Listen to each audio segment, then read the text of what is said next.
한 주간 가장 주목받은 과학 소식을 되돌아보는 사이언스 핫5 시간입니다. 네, 이번 주에는 어떤 이야기가 시청자들의 주목을 받았는지 최소라 기자와 함께 알아보겠습니다. 어서 오세요. 안녕하세요. 네, 5위부터 알아볼까요? 네, 일본 후쿠시마 오염수 문제를 둘러싸고 우리 정부와 일본이 설전을 벌였다는 소식이 5위를 차지했습니다. 지난 26일부터 오스트리아 빈에서 제66차 국제원자력기구 IAEA 총회가 열렸는데요. 네. 오태서 과학기술정보통신부 제1차관이 기조연설에서 일본의 후쿠시마 원전 오염수 처분 문제에 대해서 일본 측에 책임 있는 대응을 요구하고 있다고 밝혔습니다. 또 IAEA가 독립적이고 객관적인 입장에서 오염수 처분 과정에 적극적인 역할을 할 것을 요청했고요. 또 오염수 배출과 관련해서 IAEA가 계획을 하고 있는 검증 활동에 한국이 참여하도록 지원해 주기를 요청했습니다. 이에 대해서 일본 대표로 참석한 히키하라 다케시 대사는 오염수라는 표현을 문제 삼았는데요. 오염수가 아니라 원전에서 나온 방사성 물질을 기준을 밑돌도록 희석한 이른바 처리수라고 주장한 겁니다. 이날 총회에서는 중국 대표도 후쿠시마 원전 오염수의 바다 방류 계획이 안전성이 확보되지 않았다고 비판했습니다. 그런데도 일본은 내년 봄 이후로 예상되는 오염수 해양 방류를 앞두고 안전성에 문제가 없다고 대대적으로 선전하고 있습니다. 후쿠시마 오염수 문제에 대해서 일본이 이런 식의 태도를 계속 유지한다면 양국의 대화도 결코 쉽지 않을 것으로 보입니다. 네, 이게 그냥 말만 다른 게 아니라 오염수냐 처리수냐에 따라서 취급 방법까지 달라지는 문제잖아요. 안전성이 확실히 확인될 때까지는 우리도 할 말은 해야겠습니다. 자, 4위는 어떤 소식인가요? 네, 4위로는 생쥐의 뇌 속에 칩을 넣어서 생쥐 행동을 원격 조절하는 기술이 개발됐다는 소식이 주목을 받았습니다. 고려대 조일주 교수팀의 연구 결과인데요. 약물 투여량을 정밀하게 조절할 수 있는 펌프와 또 뇌 신호 측정 전극이 달린 무선 브레인 칩을 개발을 해서 쥐의 이식을 했다고 합니다. 스마트폰 조작으로 뇌에 약물을 주입해서 행동 변화를 관찰하고 또 여기에 더해서 뇌 신호까지 실시간으로 기록하는 데 성공을 했는데요. 연구팀은 칩이 이식된 생쥐 2마리를 놓고 실험을 했는데 먼저 공복 상태였던 쥐들이 원격 조종이 시작되기 전에는 2마리 모두 격렬하게 먹이 쟁탈전을 벌였는데요. 그런데 한 마리에게 식욕 억제 약물을 투입을 한 이후에는 먹이 쟁탈전이 없이 나머지 조종받지 않은 쥐가 먹이를 독차지한 것으로 나타났습니다. 기존에는 뇌에 약물을 주입하려면 외부에 이렇게 연결된 펌프로 약물을 주입하는 방식이었기 때문에 생쥐의 행동이 제약을 받을 수밖에 없다는 한계가 있었는데요. 네. 하지만 연구진은 이번에 개발된 칩이 직경이 0.1mm에 무게도 4.6g으로 소형이라서 생쥐가 움직이는 상태에서도 약물을 투여받고 또 뇌 신호까지 전송될 수 있었다고 설명했습니다. 또 이번 기술은 블루투스 기술이 적용됐기 때문에 여러 동물의 뇌를 동시에 제어할 수 있다는 장점도 있다고 말을 했습니다. 연구진은 이번 기술이 앞으로 뇌질환 치료제의 효과를 동물 실험에서 확인하는 데 활용될 수 있을 것으로 전망했습니다. 네, 정말 뇌과학의 발전이 눈부신 것 같습니다. 3위 소식도 알아볼까요? 네, 지난 1년 5개월 동안 계속됐던 실외 마스크 착용 의무가 지난 26일에 완전히 사라지게 됐죠. 네. 이제는 완전한 일상 회복까지는 실내 마스크 착용 의무 해제만 남은 상황입니다. 네. 하지만 아직 실내 마스크 착용을 두고는 정부와 국민 또 전문가들의 반응이 엇갈리고 있는데요. 정기석 코로나19 특별대응단장은 개인 의견이라면서 실내 마스크 착용 의무를 더 유지할 필요가 있다고 밝혔습니다. 정 단장은 실내 마스크 의무 해제가 7차 유행이 지나가고 어느 정도 안정된 뒤에 일시에 다 같이 벗는 것이 혼선이 없다고 말을 했습니다. 네. 하지만 서울대 연구팀이 국민을 대상으로 설문조사를 한 결과 성인의 절반 이상이 실내 마스크 착용 의무를 단계적 또는 전면적으로 해제해도 된다고 생각하는 것으로 나타났습니다.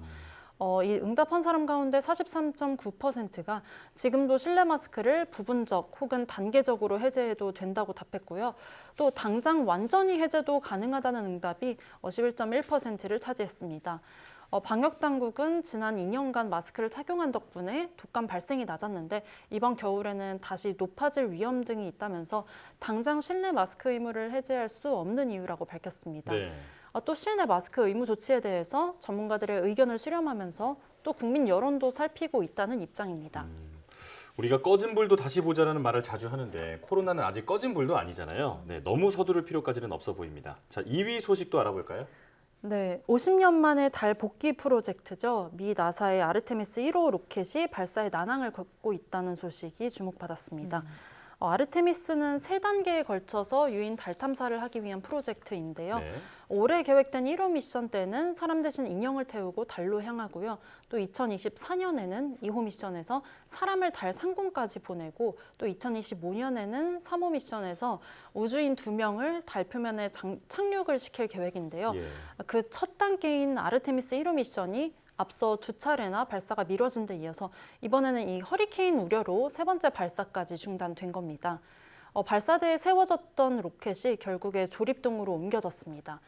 조립동은 발사대에서 6.4km 떨어져 있어서 이 로켓을 옮기는 데만 10시간가량 걸린다고 하는데요. 때문에 아르테미스 1호의 발사 일정은 더 늦춰질 전망입니다. 원래 아르테미스 1호의 발사 예정일이 8월 29일이었는데요. 기체 결함으로 첫 번째 발사가 불발됐었고요. 또 두 번째 시도도 지난 3일에 역시 기체 결함으로 불발됐습니다. 예. 또 많은 사람이 미국이 과거 60년 전에 이미 달에 사람을 보내본 경험이 있는데도 이렇게 왜 발사가 어렵냐 이렇게 이유를 궁금해하실 네. 텐데요. 이번 아르테미스 우주선은 과거 아폴로 때보다 더 많은 짐을 싣고 또 더 오랫동안 운행을 해야 합니다. 이 때문에 연료 탱크와 엔진 연결 구조 등을 개선을 해서 과거와는 이 다른 로켓이어서 이렇게 시행착오를 겪고 있는 것이라는 분석도 나오는데요. 또 나사가 지난 10여 년간 사실상 우주 왕복선을 자체적으로 발사해본 경험이 없어서 그간의 공백이 이런 사태를 만들었을 수도 있다는 가능성도 나옵니다. 네. 네. 마지막으로 1위 소식도 알아봐야겠죠?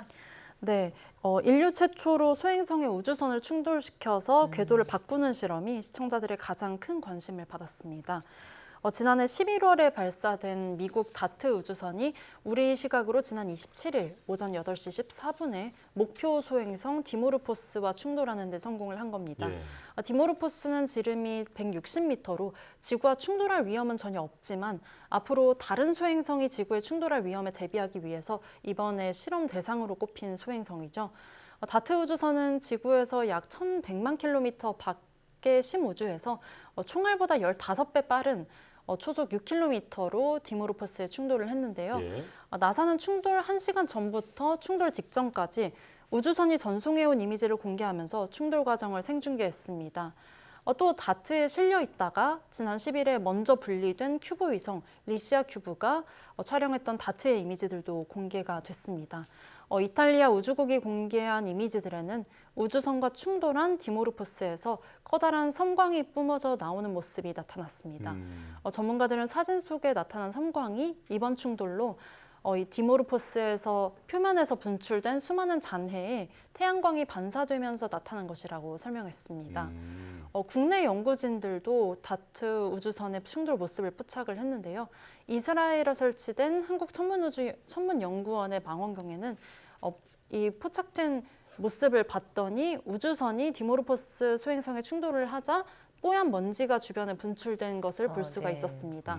이번 충돌의 결과로 디모르포스의 궤도가 바뀌었는지는 앞으로 수주에 걸쳐서 지상과 우주 망원경 관측을 통해서 확인이 될 예정입니다. 예. 나사는 우주선 충돌에 성공을 하면서 디모르포스의 공전 궤도가 바뀌었을 것으로 보고 있다고 말했습니다. 네. 그 먼 곳에 있는 소행성을 찾아간 것도 신기하고 또 그 궤도까지 바꾼 건 더 신기한데요. 영화 같은 일이 실제로 벌어지면서 큰 관심을 받았던 소식이었습니다. 자, 여기까지 듣겠습니다. 사이언스 핫5 최소라 기자였습니다. 고맙습니다. 감사합니다.